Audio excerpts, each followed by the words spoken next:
विद्या, सबसे पहले आपसे जानना चाहूंगा, 2 महीने बिता चुके हैं आप पश्चिम बंगाल के अंदर, बड़े खूबसूरत दिखाई दे रहे हैं, बड़े हैंडसम लग रहे हैं इस बंगाली कुर्ते में। मुझे सबसे पहले ये बताइए, 2 महीने के बाद आपका इंप्रेशन क्या कहता है? दूसरे दौर की वोटिंग के बाद क्या संकेत मिल रहे हैं अब तक बंगाल की धरती से?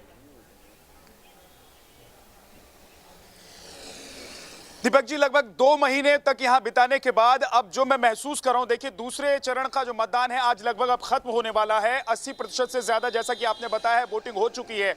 2 महीने में इतना बंगाल बदल गया है कि आप समझिए कि दीदी जी इतनी कॉन्फिडेंट 2 महीने पहले नजर आ रही थी, उनका कॉन्फिडेंट कहीं ना कहीं हिलता हुआ नजर आ रहा है और उसकी बानगी, उसकी तस्वीर आज हमने देखी है। चाहे वो मीडिया के ऊपर हमला हो, चाहे वो बीजेपी के कार्यकर्ता या फिर बीजेपी के नेताओं के ऊपर हमला हो। दूसरी तरफ हमने देखा है कि बीजेपी के कार्यकर्ता जो पहले दबे हुए महसूस करते थे, बीजेपी के कार्यकर्ता जो मुखर नहीं थे, वो अब मुखर हो चुके हैं। तीसरी बड़ी बात दीपक जी, इस 2 महीने में यह हुआ है कि बड़ी संख्या में जो लोग डरे हुए ये सोच रहे थे कि क्या वो वोट कर पाएंगे या नहीं कर पाएंगे, पोलिंग बूथ पर जाकर उन्हें वोट करने में कोई खतरा तो होगा या नहीं होगा, अभी बड़ी संख्या में ऐसे लोग अपने घर से बाहर निकले हैं। और यही वजह है कि हमने देखा है कि वोटिंग प्रतिशत में एक रिकॉर्ड और इजाफा हमने देखा है, चाहे पहले चरण की बात कर लें, चाहे दूसरे चरण में अब तक जितनी वोटिंग हुई है। एक और बड़ी बात यह है पश्चिम बंगाल में जो मैं महसूस कर रहा हूं कि लोग कहीं ना कहीं बदलाव की तरफ बढ़ रहे हैं। देखिए, पहले दीदी को इस बात को लेकर कॉन्फिडेंट थी दीदी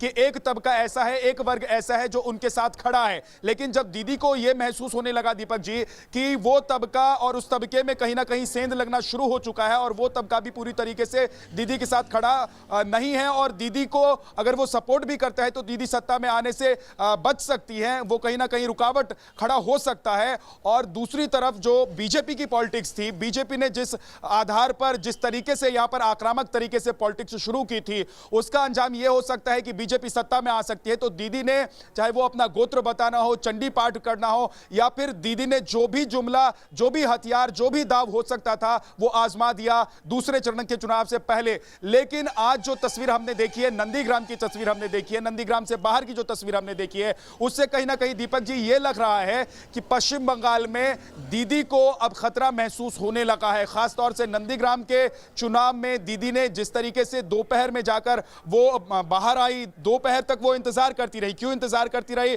ये दीदी बता पाएंगी या टीएमसी के नेता आपके साथ बैठे हुए वो बता पाएंगे। लेकिन ये हैरान करने वाली बात थी कि दीदी बैठी रही दोपहर तक और दोपहर के बाद जब वो निकली उसके बाद हमने देखा कई जगहों पर हिंसा की खबरें आई। दूसरी तरफ बीजेपी ने अपने आप को मजबूत किया, बीजेपी ने एक भरोसा दिलाया लोगों में कि भाई आप वोट करने के लिए जाइए, खतरा नहीं है। सेंट्रल फोर्सेस जो यहां पर उतरी हैं, सेंट्रल फोर्सेस ने यह बात पुख्ता की कि भाई अगर आप वोटिंग करने के लिए आते हैं तो आप इत्मीनान से वोट कर सकते हैं। लोगों के अंदर मैंने देखा है कि कहीं ना कहीं यह विश्वास पैदा हुआ है कि अब बंगाल में उस तरीके से खतरा नहीं है जैसा कि पहले वोटिंग करते हुए उन्हें महसूस होता था। तो लोग बढ़ चढ़कर हिस्सा ले रहे हैं और बढ़ चढ़कर हिस्सा लेने के कई मायने हो सकते हैं। इस पर आप पैनल में बात कर सकते हैं दीपक जी।